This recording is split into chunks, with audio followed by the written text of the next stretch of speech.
फेफड़ों के बाद ये ऑपरेट करने के बाद में आई ये प्रॉब्लम, ये नोटिस में हमारे बाद में आया। तो उससे पहले उसको ना कोई खांसी थी ना कोई बुखार थी, उसके सिर्फ हार्ट ब्लॉक वाली प्रॉब्लम थी। तो मैंने हार्ट का ऑपरेट किया।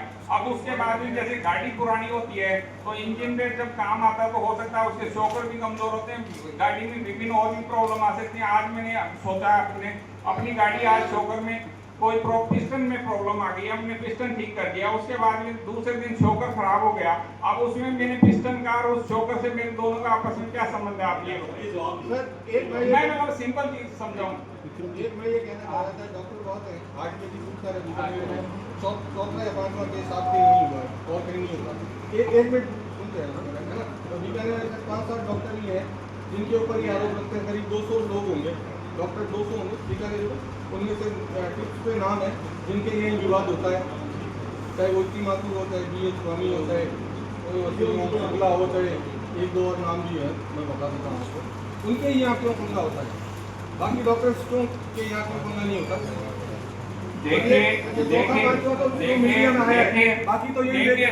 बात की मैं पहली बात करता हूँ। इन सेम लोगों ने मेरे हॉस्पिटल में पहले 2 साल पहले न्यूसेंस की थी और आपको पत्रिका में, और मेरे पास कोर्ट का ऑर्डर है। कोर्ट ने इन लोगों को 77,000 का जुर्माना सुनाया था। अगर मैं पिछली बार गलत होता, पिछली बार न्यूसेंस किया था, मैंने कोर्ट में मामला लगाया था, कोर्ट ने इनको 77,000 रुपए का जुर्माना सुनाया था। अगर कोर्ट भी इनको गलत मान रहा है तो आप कैसे कह सकते हैं कि मैं इन सब मामलों में ही गलत हूँ? आपको गलत नहीं कह रहा। नहीं, तो मैंने पिछली बार मामले को कोर्ट में लगाया। आपको गलत नहीं कह रहा, मैं ये कह रहा हूँ आपके मेरे यहाँ प्रॉब्लम इसकी आती है कि मैं सबसे ज्यादा गंभीर मरीजों को ट्रीटमेंट करता हूँ। मेरे यहाँ सब जगह से रेफर होकर मरीज आते हैं।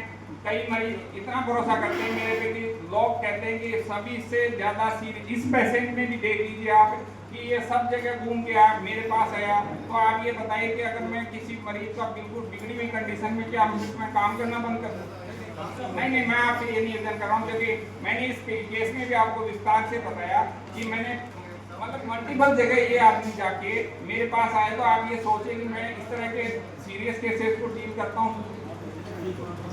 डॉक्टर साहब, क्या ये पैसों की डिमांड की है?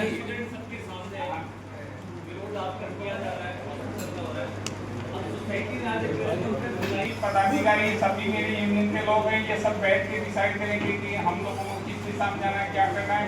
पर मैं आपको ये चीज़ बता दूं कि मेरा जो इंसिडेंट हुआ है, यही लोग सेम इंसिडेंट 2 साल पहले भी करके गए थे, जब इनके कोर्ट से 77,000 रुपए का जुर्माना लगा हुआ है और इनका पूरा कोर्ट का ऑर्डर मेरे पास है। तो आप ये बताइए, जब इन लोगों को पिछली बार भी कोर्ट ने गलत माना और इस बार भी मैं मेरी कानूनी लड़ाई जरूर लड़ूंगा। ये तो एक चीज मेरे एंड पे क्लियर है कि मैं मेरे एंड पे मेरे साथ जो गलत हुआ उसके लिए मैं कानूनी लड़ाई इसमें जरूर लड़ूंगा।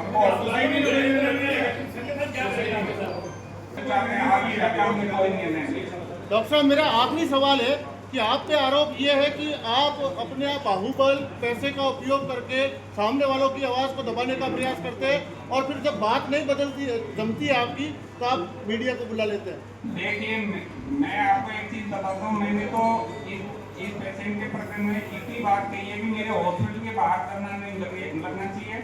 आप किसी निर्धारित कलेक्ट्रेट पे किसी जगह पे जाके आप धरना लगाइए, अपनी आवाज़ रखिए। आपको कोई प्रॉब्लम है तो कोर्ट में केस फाइल करिए। आपको जो भी प्रॉब्लम है आप कोर्ट में कीजिए, कानूनी लड़ाई करिए।